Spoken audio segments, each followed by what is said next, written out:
এই দুনিয়ার জমিনে একজন মানুষের জন্য গুরুত্বপূর্ণ এবং সবচাইতে একটি বড় নিয়ামতের নাম হচ্ছে ঈমান। যার ভিতরে ঈমান আছে আল্লাহর কাছে তার দাম আছে। যার ভিতরে ঈমান নেই আল্লাহর কাছে তার কোনো মূল্য নেই। ঈমান শুদ্ধ করতে হয় 7 লাইনে, আমল শুদ্ধ করতে হয় 4 লাইনে। ঈমান যে 7 লাইনে শুদ্ধ করতে হয়, 1 নম্বর ঈমান শুদ্ধ করার লাইন হচ্ছে আমানতু বিল্লাহ, আল্লাহর প্রতি বিশ্বাস। কার প্রতি বিশ্বাস?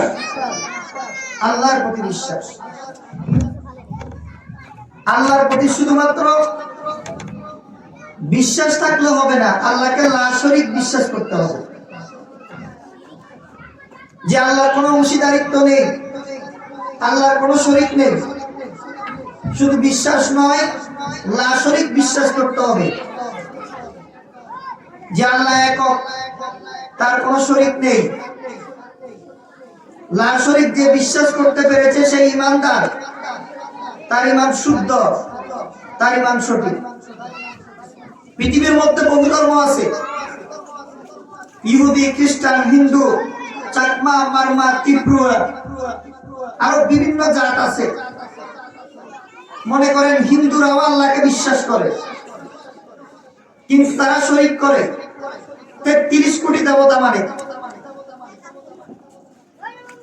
খ্রিস্টানরাও আল্লাহকে বিশ্বাস করে, কিন্তু তারা 3 খোদায় বিশ্বাসী। যতক্ষণ পর্যন্ত একজন মানুষ আল্লাহকে লা শরীক বিশ্বাস করতে পারবে না, ততক্ষণ পর্যন্ত সে পরিপূর্ণ মুমিন হতে পারবে না, ঈমানদার হতে পারবে না। আজকে আমাদের হৃদয়ের মধ্যে, কলিজার মধ্যে আল্লাহর প্রতি বিশ্বাস কেমন, আল্লাহর প্রতি আস্থা কেমন? যার ভিতরে আল্লাহর প্রতি বিশ্বাস আছে, যার ভিতরে আল্লাহর প্রতি আস্থা আছে, সে কোনোদিন অন্যায় করতে পারে না, সে কোনোদিন সুদ খাইতে পারে না, সে কোনোদিন ঘুষ খাইতে পারে না, সে কোনোদিন দুর্নীতি করতে পারে না, সে কোনোদিন টেন্ডারবাজি করতে পারে না, সে কোনোদিন অন্যায়ভাবে মানুষকে হত্যা করতে পারে না। যার ভিতরে আল্লাহর প্রতি পরিপূর্ণ আস্থা আছে, বিশ্বাস আছে। 2 নম্বর ঈমান শুদ্ধ করার লাইন হচ্ছে ওয়া মালাইকাতিহি, আল্লাহর যে ফেরেশতার কাফেলা আছে, ফেরেশতার জগৎ আছে, এই ফেরেশতা সমূহের প্রতি, ফেরেশতার কাফেলার প্রতি বিশ্বাস স্থাপন করা একজন ঈমানদারের ঈমানি দায়িত্ব। 7 আসমানের উপরে বাইতুল মামুর, ফেরেশতাদের একটি কাবা শরীফ আছে। যেমনি ভাবে আল্লাহ পাক রব্বুল আলামিন দুনিয়ার মুসলমানদের জন্য হজের একটি বিধানকে ফরজ করেছেন, যাকে আল্লাহ সামর্থ্যবান বানিয়েছেন। যারা কিনা হাজী সাহেব, তারা পৃথিবীর মধ্যম স্থান মক্কা নগরীতে গিয়ে তারা হজ করে, মক্কা শরীফে গিয়ে হজ করে মানুষেরা, দুনিয়ার মানুষ, দুনিয়ার মুসলমানেরা যাদের হজের সামর্থ্য আছে। ঠিক তেমনি ভাবে 7 আসমানের উপরে ফেরেশতাদের একটি কাবাঘর আছে, যে কাবাঘরের নাম হচ্ছে বাইতুল মামুর। এক রওয়ায়াত মতে আছে দৈনিক 70,000 ফেরেশতা ওই কাবা শরীফে তাওয়াফ করতে থাকে। আজকে যারা যে 70,000 ফেরেশতা তাওয়াফ করেছে, কিয়ামতের আগ পর্যন্ত তারা তাওয়াফ করার সুযোগ পাবে না। সুবহানাল্লাহ। এই পরিমাণ আল্লাহর ফেরেশতা, ফেরেশতার জগতের প্রতি বিশ্বাস স্থাপন করা। 3 নম্বর ঈমান শুদ্ধ করার নাম হচ্ছে ওয়া কুতুবিহি, আসমানি কিতাব সমূহের প্রতি বিশ্বাস স্থাপন করা। এটা ঈমান। বিশেষ করে আল্লাহর কালাম, আসমানি কিতাবের মধ্যে 104 খানা কিতাবের মধ্যে 4টি কিতাব বড়, তাওরাত, জাবুর, ইনজিল, কোরআন। এই 4টার মধ্যে আবার একটা সর্বশ্রেষ্ঠ, সবচাইতে বড় কিতাব, সেটা হচ্ছে মহাগ্রন্থ আল কোরআন। সুবহানাল্লাহ। আসমানি কিতাব সমূহের প্রতি বিশ্বাস করা, আল্লাহর কালামের প্রতি বিশ্বাস করা। কোন একজন মুসলমান, ইমানদারের দাবিদার, মুসলমানের দাবিদার নিজেকে যদি মুসলমান দাবি করে, আল্লাহর কালামের এ টু জেড, কালামুল্লাহ শরীফের প্রত্যেকটা আয়াত, প্রত্যেকটা হরফের প্রতি তার বিশ্বাস স্থাপন করতে হবে। একটি আয়াতের কোন একটি অংশ যদি অস্বীকার করে, তাহলে তার ঈমান থাকবে না, সে কাফের হয়ে যাবে, বেঈমান হয়ে যাবে। নাউযুবিল্লাহ মিন যালিক। আজকে বর্তমান আমাদের মুসলমানদের অবস্থা কি? কোরআন যতদিন আমাদের পক্ষে যায়, আমরা ততদিন কোরআনের পক্ষে থাকি, আর কোরআন যখন আমাদের বিপক্ষে চলে যায়, আমরা আর কোরআনের পক্ষে থাকি না। আমার কথা বুঝে থাকলে বলুন, কোরআন কি সুদের পক্ষে না সুদের বিপক্ষে? সুদের বিপক্ষে। কোরআন ঘুষের পক্ষে না ঘুষের বিপক্ষে? ঘুষের বিপক্ষে। কোরআন কি দুর্নীতির পক্ষে না দুর্নীতির বিপক্ষে? দুর্নীতির বিপক্ষে।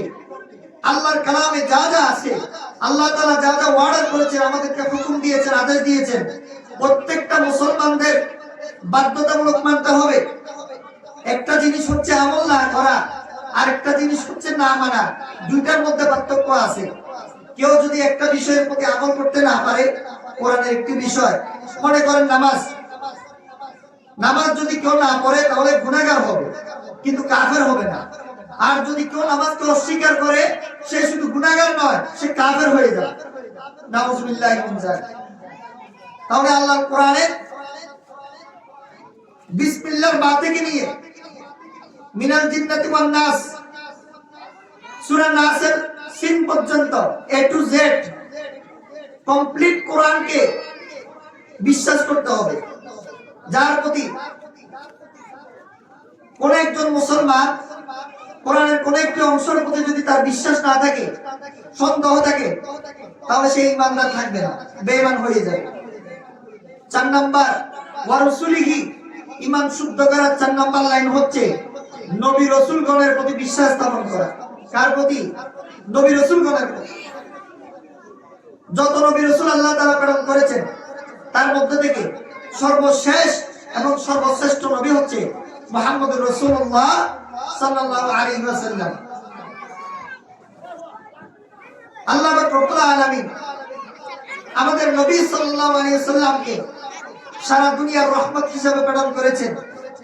এই কথা আল্লাহ রাব্বুল আলামিন সূরা আম্বিয়া এক আয়াতের মধ্যে বলেন, ওয়ামা আরসালনাকা ইল্লা রাহমাতাল লিল আলামিন। আল্লাহ পাক রব্বুল আলামিন সারা দুনিয়ার রহমত হিসেবে জনাবে মুহাম্মদুর রাসূলুল্লাহ সাল্লাল্লাহু আলাইহি ওয়াসাল্লামকে রহমত হিসেবে প্রেরণ করেছেন। হাদিসে পাকের মধ্যে আল্লাহর হাবিব সাল্লাল্লাহু আলাইহি ওয়াসাল্লাম বলেন, ইন্নাল্লাহ আযজা ওয়া জাল্লা বা'আতানি হুদাম ওয়া রাহমাতাল লিল আলামিন। আল্লাহ পাক রব্বুল আলামিন আমাকে সারা দুনিয়ার রহমত হিসেবে প্রেরণ করেছেন। ওয়া আমারানি রাব্বি আযজা ওয়া জাল্লা, এবং আল্লাহ পাক রব্বুল আলামিন আমাকে অর্ডার দিয়েছেন, নির্দেশ দিয়েছেন, বিমাহকিল মাআজিফ ওয়াল মাজামিন, গান বাদ্যের যত যন্ত্র আছে সমস্ত যন্ত্রগুলোকে মিটিয়ে দেওয়ার জন্য আল্লাহ পাক রব্বুল আলামিন আমাকে পাঠিয়েছেন। ওয়াল আওসান, মূর্তি আর ভাস্কর্য ভেঙে দেওয়ার জন্য রব্বুল আলামিন আমাকে দুনিয়ার জমিনে প্রেরণ করেছেন।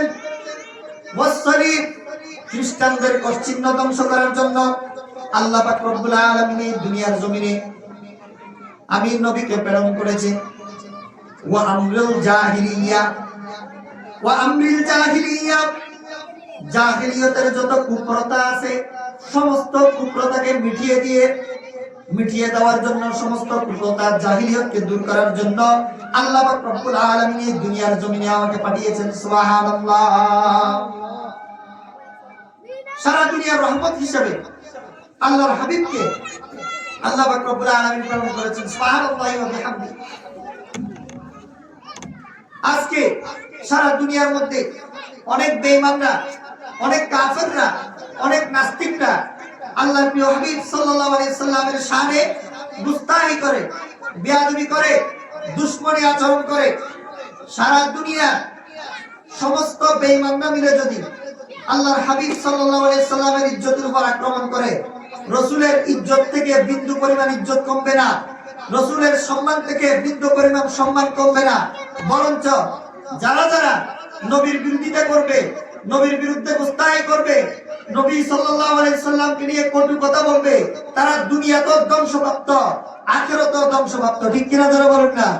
हम शाने रसालत पे है दिल दादा व शहीदा, हम शाने रसालत पे है दिल दादा व शहीदा, हम शाने रसालत पे है कुर्बान सुवैदा, हम शान रिसालत पे है कुर्बान सुवैदा, वो जिसकी ज़बां शान रिसालत को घटा दे, आई शान नबूवत की गुलाम उसको मिटा दे। সারা দুনিয়ার সমস্ত বেঈমান নবীরা যদি রাসূলের বিরুদ্ধে কথা বলে, রাসূলের সম্মান থেকে বিন্দু পরিমাণ সম্মান কমবে না। ঠিক তেমনি ভাবে এই দুনিয়ার জমিনে রাসূল সাল্লাল্লাহু আলাইহি সাল্লাম সমস্ত পয়গম্বরদের ওয়ারিস হিসাবে আল্লাহ রাসূল সাল্লাল্লাহু আলাইহি সাল্লাম ঘোষণা করেছেন আলেম ওলামাদেরকে, ওলামা ইকরামদেরকে। ঠিক কিনা যারা বলেন না? আল উলামা ওয়ারাসাতুল আম্বিয়া, যারা আলেম ওলামা, ওলামা ইকরাম, তারা হচ্ছে নবীর ওয়ারিস। তারা হচ্ছে কি? নবীর ওয়ারিস। কিন্তু বর্তমান দুনিয়ার দিকে তাকান, বর্তমান আমাদের দেশের দিকে তাকান, বর্তমান আমাদের সমাজের দিকে তাকান, অনেক মানুষ আছে যারা কিনা আলেমদের বিরুদ্ধে কথাবার্তা বলে, আলেমদেরকে নিয়ে কটু কথা বলে, আলেমদের সামনে একটু পণ্ডিতি ভাব দেখাইতে চায়, আলেমদেরকে কেয়ার করতে চায় না, আলেমদেরকে অসম্মান করার চেষ্টা করে। আছে না নাই? জোরে বলেন, আছে না নাই? আছে। বিভিন্ন ফিতনা, আলেম বিদ্বেষী বর্তমান সমাজে যত চলমান ফিতনা আছে, আহলে হাদিসের ফিতনা মারাত্মক ফিতনা, কাদিয়ানীদের ফিতনা মারাত্মক ফিতনা, বেদাতীদের ফিতনা মারাত্মক ফিতনা, এতাদীদের ফিতনা মারাত্মক ফিতনা। এই সব ফিতনা থেকে বড় ফিতনা এবং মারাত্মক ফিতনা হচ্ছে আলেম বিদ্বেষী ফিতনা। অথচ সারা দুনিয়ার সমস্ত জ্ঞানী মানুষদেরকে যদি এক পাল্লায় রাখা হয়, একজন আলেমের সমান হবে। সারা দুনিয়ার সমস্ত ডাক্তার, ডক্টর, ইঞ্জিনিয়ার, যত ডিগ্রিওয়ালা, উচ্চ পদস্থ পদের অধিকারী, উচ্চ পদস্থ গুণের অধিকারী, উচ্চ পদস্থ জ্ঞানের অধিকারী, সমস্ত মানুষদের জ্ঞানকে যদি, সমস্ত মানুষদের ডিগ্রিকে যদি এক পাল্লায় রাখা হয়, একজন আলেমের সমান হবে? যারা বলেন একজন আলেমের সমান হবে? হবে না। আল্লাহর হাবিব সাল্লাল্লাহু আলাইহি সাল্লাম ইরশাদ করেন, কুন আলিমান আও মুতাআল্লিমান আও মুস্তামিআন আও মুহাব্বান, তুমি হয়তো আলেম হও, না হয় আলেমের ছাত্র হও। 3 নাম্বার তাও যদি না পারো, আও মুস্তামিআন, ওলামা ইকরামের কথা শুনো। 4 নাম্বার রাসূল বলেন, কথাও যদি শুনতে না পারো, আও মুহিব্বান, দূর থেকে হলেও আলেমকে মহব্বত করো। দূর থেকে হলেও কাকে মহব্বত করো? আলেমকে মহব্বত করো। ওয়ালা তাকুন খামিসান ফাতাহলি, পঞ্চম কাতারে যাইও না, আলেমও হইলা না, আলেমের ছাত্রও হইলা না, আলেমের কথাও শুনলা না, আলেমকে মহব্বত করতে পারলা না। পঞ্চম কাতারে যারা যাইবা তারা ধ্বংসপ্রাপ্ত। তারা কি ভাই? ধ্বংসপ্রাপ্ত।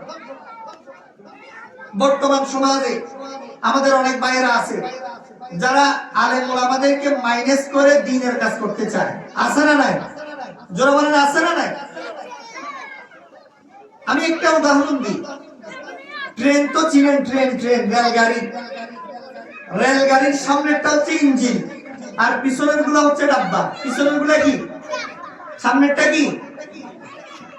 এখন একটা ইঞ্জিন, মনে করেন পিছনে বগি আছে 20টা বা 25টা বা 20টা ডাব্বা আছে রেলগাড়ির। এখন রেলগাড়ির ডাব্বাগুলো যদি পরামর্শ করে, সামনে যেটা ইঞ্জিন আছে সে একজন একটা ইঞ্জিন, তাকে কেয়ার করার দরকার কি?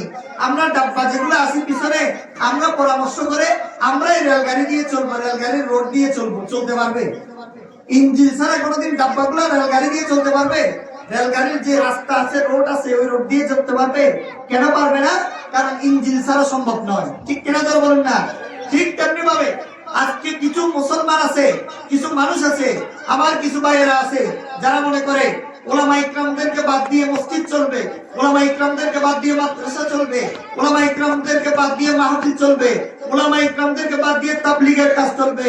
স্পষ্ট ভাষায় বলতে চাই, যাদের যাদের এই ধারণা আছে তারা গুমরাহির মধ্যে লিপ্ত, গুমরাহির মধ্যে লিপ্ত, ভণ্ডামির মধ্যে লিপ্ত। ঠিক কিনা ধরে বলুন না? ওলামা ইকরামদেরকে মাইনাস করে দ্বীনের কাজ চলতে পারে না, ওলামা ইকরামদেরকে মাইনাস করে মাদ্রাসার কার্যক্রম চলতে পারে না। ঠিক তেমনি ভাবে ওলামা ইকরামদেরকে বাদ দিয়ে তাবলীগের কাজ চলতে পারে। যারা বলেন তাবলীগের কাজ চলতে পারে।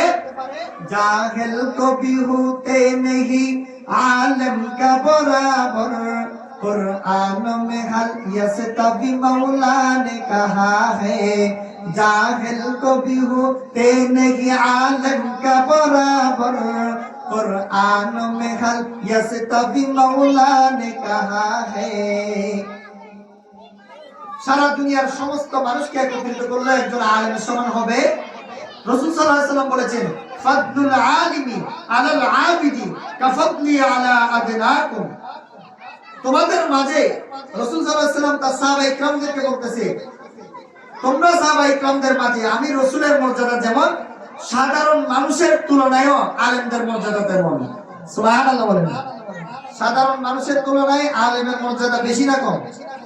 জোরে আলেমের মর্যাদা বেশি না কম? তো বলতে চাইছিলাম দোস্ত আহবাব, আমাদের রাসূল সাল্লাল্লাহু আলাইহি ওয়াসাল্লামের প্রতি বিশ্বাস রাখতে হবে কি হবে না? জোরে বলেন, রাখতে হবে কি হবে না? রাখতে হবে। আমাদের রাসূল সাল্লাল্লাহু আলাইহি ওয়াসাল্লামের প্রতি আমাদের ধারণা কি, আমাদের ঈমান কি, আমাদের বিশ্বাস কি? আমাদের বিশ্বাস, আমাদের ধারণা হচ্ছে ৮০,০০০ সৃষ্টি জগতের মধ্যে মানব জাতি বড়, মানব জাতির মধ্যে ঈমানদার বড়, ঈমানদারের মধ্যে ওলামা ইকরামরা বড়, ওলামা ইকরামদের মধ্যে আল্লাহর ওলি যারা তারা বড়। কিন্তু সারা দুনিয়ার সমস্ত ওলিদেরকে যদি এক পাল্লায় রাখা হয়, আব্দুল কাদের জিলানী রাহমাতুল্লাহি আলাইহির সমমান হবে? জোরে বলেন, সমমান হবে না। শুধু তাই নয়, সারা দুনিয়ার সমস্ত ওলিয়া উলিয়াকে যদি এক পাল্লায় রাখা হয়, আব্দুল কাদের জিলানী রাহমাতুল্লাহি আলাইহি সহ একজন সাহাবীর সমান হবে না। মনে করেন সারা দুনিয়ার যত ওলিয়া উলিয়া আছে, আব্দুল কাদের জিলানী রাহমাতুল্লাহি আলাইহি, মুঈনুদ্দিন চিশতি, বাহাউদ্দিন নকশবন্দি, শিহাবুদ্দিন সরওয়ার্দী, সুলতান বাইজিদ বুস্তামি, কুতুবউদ্দিন কাকি, শরীফে জন্দরি, হাসান বসরি, ইমাম মালিক, ইমাম মুহাম্মদ, ইমাম বুখারী, ইমাম মুসলিম, ইমাম তিরমিজি, ইমাম আবু দাউদ, সারা দুনিয়ার সমস্ত আল্লাহর ওলিদেরকে যদি এক পাল্লায় রাখা হয়, একজন সাহাবীর সমান হবে না। আবার সারা দুনিয়ার সমস্ত সাহাবা ইকরামদেরকে যদি এক পাল্লায় রাখা হয়, একজন নবীর সমান হবে? হবে না। আবার সারা দুনিয়ার সমস্ত মানুষদেরকে যদি আল্লাহ নবী বানায়া দিত, সমস্ত নবীদেরকে যদি এক পাল্লায় রাখা হয়, বিশ্ব নবী সাল্লাল্লাহু আলাইহি সাল্লামের কনিষ্ঠ আঙ্গুলের কোণার সমান হবে না। সুবহানাল্লাহ বলেন। আমাদের নবীজির মর্যাদা এত বেশি। আজকে রাসূলের মহব্বত, রাসূলের আজমত, রাসূলের সুন্নাত আমাদের ভিতরে নেই। মুখ দিয়ে রাসূলের আশিক দাবি করি, মুখ দিয়ে আমরা সুন্নি দাবি করি, কিন্তু রাসূলের সুন্নাত যদি তালাশ করি, মাথা থেকে পা পর্যন্ত আমার শরীরের মধ্যে রাসূলের সুন্নাত নাই। ঠিক কিনা জোরে বলেন না? সুন্নাত মেরে পেশে নজর কলব মে আল্লাহ, আল্লাহু আকবার বলে ডাক দেন। সুন্নাত মেরে পেশে নজর কলব মে আল্লাহ, रोजा मेरे आंखों में है काबा मेरे दिल में, रोजा मेरे आंखों में है काबा मेरे दिल में। আল্লাহর হাবিব সাল্লাল্লাহু আলাইহি ওয়াসাল্লাম কে যদি আমরা মহব্বত করি, রাসূলকে সম্মান করার পাশাপাশি রাসূলের সুন্নাত মানতে হবে কি হবে না? জোরে বলেন, মুসলমান মানতে হবে কি হবে না? আল্লাহ পাক রব্বুল আলামিন এই দুনিয়ার ভূখণ্ডের মধ্যে কিছু মানুষকে ভালোবাসেন, কিছু মানুষকে আল্লাহ স্বয়ং মহব্বত করেন। সারা দুনিয়ার মধ্যে একজন আরেকজনকে আমরা মহব্বত করি, পিতা পুত্রকে মহব্বত করি, পুত্র পিতাকে মহব্বত করি, স্বামী স্ত্রীকে মহব্বত করি, স্ত্রী স্বামীকে মহব্বত করি, এক ভাই আরেক ভাইকে মহব্বত করি, মা মেয়েকে মহব্বত করে, মেয়ে মাকে মহব্বত করে, আল্লাহ সুবহানাহু ওয়া তাআলা মহব্বতের 100 ভাগের 1 ভাগ, রহমতের 100 ভাগের 1 ভাগ এই দুনিয়ার জমিনে দিয়েছেন। 1 ভাগ রহমত পেয়ে, 1 ভাগ মহব্বত পেয়ে আমরা একে অপরকে কত মহব্বত করি। 1 ভাগ মহব্বত আর রহমত আল্লাহ তাআলা দুনিয়ার জমিনে সমস্ত মাখলুকাতকে দিয়েছেন, আর বাকি 99 ভাগ মহব্বত আল্লাহর কাছে রেখে দিয়েছেন। সুবহানাল্লাহ। শুধু তাই নয় রে মুসলমান, আল্লাহ পাক রব্বুল আলামিন এই দুনিয়ার ভূখণ্ডের মধ্যে, দুনিয়ার জমিনের মধ্যে যাদেরকে আল্লাহ রব্বুল আলামিন ভালোবাসবেন, সেই দুনিয়ার মধ্যে কামিয়াব হয়ে যাবে, সেই দুনিয়ার মধ্যে সফল কাম হয়ে যাবে। আর যাকে রব্বুল আলামিন ভালোবাসবেন না, সারা দুনিয়ার মানুষও যদি তাকে ভালোবাসে তাহলে কিছু আসে যায় না, সে আল্লাহর পছন্দের পাত্র না। আল্লাহ যাকে মহব্বত করেন না, তার যত টাকা পয়সা থাকুক, তার যত ধন সম্পদ থাকুক, তার যত বংশমর্যাদা থাকুক, আল্লাহ যদি কাউকে ভালো না বাসেন, তার দুনিয়া আখিরাত ধ্বংস। ঠিক কিনা জোরে বলুন না। আল্লাহ পাক রব্বুল আলামিন কিছু মানুষকে এই দুনিয়ার জমিনে ভালোবাসবেন, তাদের মধ্যে যদি কিছু আলামত পাওয়া যায়, এই আলামত গুলো এই দুনিয়ার ভূখণ্ডের মধ্যে যাদের কাছে পাওয়া যাবে, রব্বুল আলামিন তাদেরকে মহব্বত করবেন। আল্লাহু আকবার বলেন। 1 নাম্বার, যারা কিনা সুন্নাত ওয়ালা, যারা কিনা রাসূল করিম সাল্লাল্লাহু আলাইহি সাল্লামের সুন্নাতকে মানে, আল্লাহর হাবিব সাল্লাল্লাহু আলাইহি সাল্লামের সুন্নাতের অনুসরণ করে, রাসূলের ইত্তেবা করে। আল্লাহ পাক রব্বুল আলামিন বলেন, কুল ইন কুনতুম তুহিব্বুনাল্লাহ ফাত্তাবিউনি ইউহিব্বুকুমুল্লাহ। যারা রাসূলের ইত্তেবা করবে, আমি আল্লাহ তাদেরকে মহব্বত করব। সুবহানাল্লাহ বলেন। আজকে আমাদের মধ্যে রাসূলের ইত্তেবা নাই, রাসূলের সুন্নাত নাই, কিন্তু রাসূলের সুন্নাতের দাবিদার আমরা সুন্নি দাবি করি, আহলে সুন্নাত ওয়াল জামাত দাবি করি, কিন্তু আগাগোড়া আমার সুন্নাতের কোনো লেস নাই। আমাদের পূর্বপুরুষগণ যারা ছিল, আমাদের আকাবির যারা ছিল, সাহাবায়ে কিরাম যারা ছিল, তারা রাসূল সাল্লাল্লাহু আলাইহি সাল্লামের একটি সুন্নতকেও বাদ দিতেন না। পারলে খুঁজে খুঁজে বের করতেন আল্লাহর হাবিবের সুন্নাত আমার জীবনের মধ্যে কোনটা কোনটা বাদ পড়েছে সেটা খুঁজতেন তারা। হাকিমুল উম্মত মুজাদ্দিদুল মিল্লাত শাহ আশরাফ আলী থানভী রাহমাতুল্লাহি আলাইহি একবার তার বিবিকে নিয়ে রাত্রি বেলায় একটি সফরের মধ্যে যাচ্ছিলেন। বিবিকে নিয়ে যখন আশরাফ আলী থানভী রাহমাতুল্লাহি আলাইহি যাইতেছেন, মাথার মধ্যে হঠাৎ রাসূল করিম সাল্লাল্লাহু আলাইহি সাল্লামের একটি ঘটনা মনে পড়ে গেল, যে রাসূল করিম সাল্লাল্লাহু আলাইহি সাল্লাম আম্মা জান আয়েশা সিদ্দিকা রাদিয়াল্লাহু তাআলা আনহাকে নিয়ে একবার এইভাবে রাস্তা দিয়ে যাচ্ছিলেন। আল্লাহর হাবিব সাল্লাল্লাহু আলাইহি সাল্লাম আমাদের আম্মা জান আয়েশা সিদ্দিকা রাদিয়াল্লাহু তাআলা আনহার সাথে দৌড় প্রতিযোগিতা খেলেছেন। সুবহানাল্লাহ। হাকিমুল উম্মত মুজাদ্দিদুল মিল্লাত শাহ আশরাফ আলী থানভী রাহমাতুল্লাহি আলাইহি রাসূলের ওই ঘটনার অনুসরণে তার বিবিকে বললেন, ওহে বিবি, তোমার সাথে আজকে আমি দৌড় প্রতিযোগিতা দিব। দৌড় প্রতিযোগিতা দেওয়ার পর এবার হাকিমুল উম্মত আশরাফ আলী থানভী রাহমাতুল্লাহি আলাইহি বলেন, ওহে আমার বিবি, তুমি কি জানো আমি দৌড় প্রতিযোগিতা কেন দিলাম? আমি দৌড় প্রতিযোগিতাটা এই জন্য তোমার সাথে দিলাম, আল্লাহর হাবিব সাল্লাল্লাহু আলাইহি সাল্লামের জীবদ্দশায় এমন একটি ঘটনা ছিল, এমন একটি কাহিনী ছিল, আম্মা জান আয়েশা সিদ্দিকা রাদিয়াল্লাহু তাআলা আনহাকে নিয়ে তিনি একবার দৌড় প্রতিযোগিতা দিয়েছেন। আমিও তার অনুসরণে দৌড় প্রতিযোগিতা দিয়েছি। এই আমলটাও যদি কাল কিয়ামতের ময়দানে আল্লাহ রাব্বুল আলামিন কবুল করে নেন, কাল কিয়ামতের ময়দানে আমি হাকিম উম্মত আশরাফ আলী থানভীর নাজাতের উসিলা হয়ে যাবে। সুবহানাল্লাহ। রাসূলের সুন্নাত আমরা মানি না, আমাদের বডির মধ্যে রাসূলের সুন্নাত নেই। আমরা আজকে পশ্চিমাদেরকে ফলো করি, ইহুদি খ্রিস্টানদেরকে ফলো করি। আমাদের মাথার কাটিং দেখলে রাসূলের সুন্নতের কাটিং দেখা যায় না, আমাদের চেহারা দেখলে রাসূলের সুন্নতের চেহারা দেখা যায় না। অনেকের মুখের মধ্যে দাড়ি নাই, অথচ দাড়ি আল্লাহর হাবিব সাল্লাল্লাহু আলাইহি সাল্লামের সুন্নাত। ইসলামী শরীয়তের বিধান মোতাবেক দাড়ি রাখা হচ্ছে ওয়াজিব, রাসূলের আদর্শগত সুন্নাত, কিন্তু বিধানগত ওয়াজিব এই দাড়িটা রাখা। আজকে যদি আমাদের এই মুখের মধ্যে যদি দাড়ি থাকে, কাল কিয়ামতের ময়দানে যেই গুনাহগার আমরা আল্লাহর হাবিব সাল্লাল্লাহু আলাইহি ওয়াসাল্লামের সামনে যদি দাঁড়াই, একটা উসিলা তো দিতে পারবো, ইয়া রাসূলুল্লাহ, ইয়া হাবিবাল্লাহ, কোন সুন্নত তো তেমন কিছু পালন করতে পারি নাই, কিন্তু আপনার সুন্নতের একটা সূরত দাঁড়িয়ে রেখেছিলাম। আল্লাহকে যদি কাল কিয়ামতের ময়দানে একটু ডাক দিয়ে বলতে পারি, আয় আল্লাহ, জীবনে তেমন করে আমল করতে পারি নাই, আমল করার যতটুকু চেষ্টা করেছি কবুল করার মালিক আল্লাহ আপনি। আপনি যদি রাসূলের এই সূরত দাড়িটা নিয়ে কাল কিয়ামতের ময়দানে উঠতে পারেন, আশা করা যায় আল্লাহ পাক রব্বুল আলামিন আল্লাহর হাবিবের সুন্নতের নমুনা থেকে আমরা আশা করতে পারি আল্লাহ পাক রব্বুল আলামিন সুন্নতের বদৌলতে জাহান্নামের আযাব থেকে আপনাকে আমাকে বাঁচিয়ে দিবে। ঠিক কিনা জোরে বলুন না। লা তাকুনাতু মির রাহমাতিল্লাহ, আল্লাহর রহমত থেকে নৈরাশ হওয়ার জন্য আল্লাহ পাক রব্বুল আলামিন নিষেধ করেছেন। 4 নাম্বার ঈমান শুদ্ধ করার লাইন হচ্ছে নবী রাসূলদের প্রতি বিশ্বাস স্থাপন করা। নবী রাসূলদের প্রতি কি রাখা? বিশ্বাস স্থাপন করা।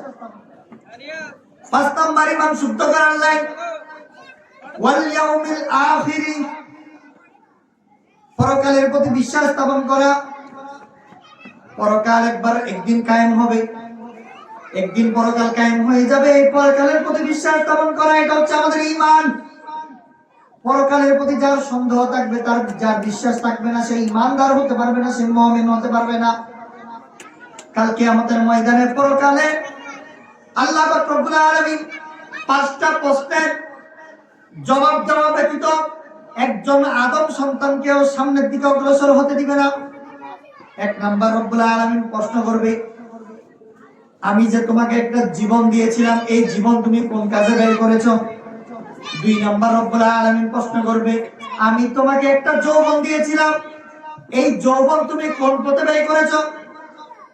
3 নাম্বার আল্লাহ পাক রব্বুল আলামিন প্রশ্ন করবেন, ওহে আমার বান্দা, দুনিয়ার মধ্যে আয় রোজগার যে করেছো, কোন পথে আয় রোজগার করেছো? হালাল পথে নাকি হারাম পথে? 4 নাম্বার রব্বুল আলামিন প্রশ্ন করবেন, দুনিয়ার জমিনে যত টাকা ব্যয় করেছো, যত সম্পদ ব্যয় করেছো, কোন পথে ব্যয় করেছো? হালাল পথে ব্যয় করেছো নাকি হারাম পথে ব্যয় করেছো? আজকে মুসলমান যাত্রা করার জন্য টাকা খরচ করে, মদ খাওয়ার জন্য টাকা খরচ করে, গাঁজা খাওয়ার জন্য টাকা খরচ করে, বিড়ি খাওয়ার জন্য টাকা খরচ করে, জেনা করার জন্য টাকা খরচ করে, অন্যায় অশালীন কাজের মধ্যে টাকা খরচ করে, কিন্তু মসজিদ মাদ্রাসার মধ্যে দান সদকা করে না, মাহফিলের মধ্যে দান সদকা করে না, দ্বীনের পথে দান সদকা করে না, নেকের পথে দান সদকা করে না। ঠিক কিনা জোরে বলুন না। 4 নাম্বার আল্লাহ রাব্বুল আলামিন প্রশ্ন করবেন, ওহে আমার বান্দা, দুনিয়াতে কোন পথে ব্যয় করেছো? 5 নাম্বার রব্বুল আলামিন প্রশ্ন করবেন, ওহে আমার বান্দা, দুনিয়ার জমিনে আল্লাহ রাসূলের হুকুম যেই পরিমাণ জেনেছো, তার মধ্যে থেকে কি পরিমাণ আমল করেছো? অনেক উলামা ইকরাম তোমাদেরকে বয়ান করেছে, অনেক কিছু শিখেছো, জানতে পেরেছো, জানার পর শিখার পর কি পরিমাণ তুমি আমল করেছো? কাল কিয়ামতের ময়দানে রব্বুল আলামিন এই 5টা প্রশ্ন করবেন। 5টা প্রশ্নের জবাব দেওয়া ব্যতীত একজন আদম সন্তানকে রব্বুল আলামিন অগ্রসর হতে দিবেন না। এই জন্য আখিরাতের প্রতি বিশ্বাস রাখার দরকার আছে না নাই? জোরে বলেন, বিশ্বাস রাখার দরকার আছে না নাই? এই দুনিয়ার জমিনে যত মানুষ আছে, সমস্ত মানুষের কমন চাহিদা হচ্ছে 4টা। কমন চাহিদা কয়টা? প্রত্যেকটা মানুষ চায় চিরজীবন নিয়ে বেঁচে থাকার জন্য। 2 নাম্বার কমন চাহিদা, প্রত্যেকটা মানুষ চায় চির যৌবন নিয়ে বেঁচে থাকার জন্য। 4 নাম্বার প্রত্যেকটা মানুষ চায় চির সুস্থতা নিয়ে বেঁচে থাকার জন্য। 4 নাম্বার মানুষের কমন চাহিদা, মানুষ চায় চির শান্তিতে বেঁচে থাকার জন্য। এই 4টা মানুষের চাহিদা আছে না নাই? চির জীবন বেঁচে থাকার অনেকের ইচ্ছা আছে, চির যৌবন ধরে রাখার অনেকের ইচ্ছা আছে, চির সুস্থতা নিয়ে বেঁচে থাকার অনেকের ইচ্ছা আছে, চির শান্তিতে বেঁচে থাকার অনেকের ইচ্ছা আছে। কিন্তু দুঃখের বিষয় হলো এই 4টার একটাও দুনিয়াতে পাওয়া যাবে। চিরজীবন কেউ বাঁচতে পারবে না, চির যৌবন নিয়ে কেউ বাঁচতে পারবে না, চির সুস্থতা নিয়ে কেউ বাঁচতে পারবে না, চির শান্তি নিয়ে কেউ বাঁচতে পারবে না। কিন্তু রব্বুল আলামিনের পথে যদি আপনারা আমল করেন, রব্বুল আলামিনের পথটাকে তাকওয়ার পথকে অবলম্বন করেন, খোদাভীতি অন্তরের মধ্যে ঢুকাইতে পারেন, আল্লাহর প্রতি বিশ্বাস, আল্লাহর প্রতি ভয় যদি অন্তরের মধ্যে কায়েম করতে পারেন, ইস্তেকামত করতে পারেন, রব্বুল আলামিন কাল কিয়ামতের ময়দানে যেই জান্নাত দান করবে, এই জান্নাতের মধ্যে একসাথে চারটাই পাওয়া যাবে। সুবহানাল্লাহ। জান্নাতের মধ্যে চিরজীবন থাকতে পারবেন, কোনোদিন বুড়া হবেন না। জান্নাতের মধ্যে চির যৌবন নিয়ে থাকতে পারবেন, জান্নাতের মধ্যে চির সুস্থতা নিয়ে থাকতে পারবেন মুসলমান, জান্নাতের মধ্যে চির শান্তিতে থাকতে পারবেন। ইন্নালাকুম আন তাহজাউ ফালা তামুতু আবাদা ওয়া ইন্নালাকুম আন তাশিব্বু ফালা তাহরাবু আবাদা ওয়া ইন্নালাকুম আন তাসিহু ফালা তাসকামু আবাদা ওয়া ইন্নালাকুম আন তানআমু ফালা তাবাসু আবাদা। সুম্মা ক্বারা আন-নবী সাল্লাল্লাহু আলাইহি ওয়াসাল্লাম, জান্নাতের মধ্যে চারটাই পাওয়া যায়। যে চারটা দুনিয়াতে পাওয়া যায় না, ও চারটা কোথায় পাওয়া যাবে? জান্নাতে পাওয়া যাবে। এই জন্য পরকালের প্রতি বিশ্বাস রাখার দরকার আছে না নাই? অবশ্যই বিশ্বাস। 6 নাম্বার ঈমান শুদ্ধ করার লাইন হচ্ছে ওয়াল কদরি খাইরিহি ওয়া শাররিহি মিনাল্লাহি তাআলা। তাকদীরের প্রতি বিশ্বাস স্থাপন করতে হবে। আমার ভাগ্যের মধ্যে যা লেখা আছে তাই আমার সাথে ঘটবে। আমার রিজিক রব্বুল আলামিন নির্ধারণ করে রেখেছেন, আমার হায়াত রব্বুল আলামিন নির্ধারণ করে রেখেছেন। আমার কপালে যা আছে তাই হবে, আমার ভাগ্যে যা আছে তাই হবে। কিন্তু পৃথিবীর মধ্যে এমন কোন আমল নাই, এমন কোন ইবাদত নাই, এমন কোন কাজ নাই যে আমাদের ভাগ্যকে পরিবর্তন করতে পারে, আমাদের তাকদীরকে পরিবর্তন করতে পারে। কিন্তু এমন একটি আমল আছে যে আমলটার বদৌলতে আল্লাহ আমাদের ভাগ্যকে পরিবর্তন করে দেয়। আল্লাহু আকবার বলেন। সে আমলটার নাম হচ্ছে দোয়া। সে আমলটার নাম কি? যে আমলের মাধ্যমে আল্লাহ তাকদীরের পরিবর্তন করাইতে পারে, সে আমলের নাম কি? যারা বলেন সে আমলের নাম কি? আল্লাহর বান্দারা যখন, আল্লাহর বান্দীরা যখন আল্লাহর কাছে দোয়া করে, আল্লাহ হায়াত কম থাকলে বাড়াইতে পারেন, রিজিকের যদি কমতি থাকে তাহলে বাড়াইতে পারেন। দোয়ার মাধ্যমে রব্বুল আলামিন আপনার আমার তাকদীরকে পর্যন্ত পরিবর্তন করে দিতে পারেন। সুবহানাল্লাহ। মা ইউসানহু আহলে জমি আপনি খতা সে, মা ইউসানহু আহলে জমি আপনি খতা সে, तकदीर बदल जाते हैं मुझतर की दुआ से, तकदीर बदल जाते हैं मुझतर की दुआ से। आई खासा में रसूल वक्त दुआ है, उम्मत पे तेरी आके अजब वक्त पड़ा है। दुआर माध्यমে আল্লাহ তাকদীরকেও কি করে দিতে পারে? পরিবর্তন করে দিতে পারে দোয়ার মাধ্যমে। 6 নাম্বার ঈমান শুদ্ধ করার লাইন হচ্ছে তাকদীরের প্রতি বিশ্বাস রাখা। তাকদীরের প্রতি কি রাখা? বিশ্বাস। 7 নাম্বার ঈমান শুদ্ধ করার লাইন হচ্ছে ওয়াল বাসি বাদাল মাউত। মওতের পরে পুনরায় জীবিত হতে হবে, আল্লাহর সামনে দাঁড়াইতে হবে। এই বিশ্বাস আমাদের রাখতে হবে কি হবে না? জোরে বলেন, রাখতে হবে কি হবে না? যার ভিতরে মওতের ভয় আছে সে কোনোদিন মানুষকে ঠকাবে না, সে কোনোদিন মানুষকে কি করবে না? ঠকাবে না। আল্লাহ রব্বুল আলামিন যে 7 লাইনে ঈমান শুদ্ধ করতে হয়, এই 7 লাইনের প্রতি ঈমান আমাদের সকলকে শুদ্ধ করে এই 7 লাইনের প্রতি বিশ্বাস স্থাপন করার তৌফিক দান করুক সকলের নামে।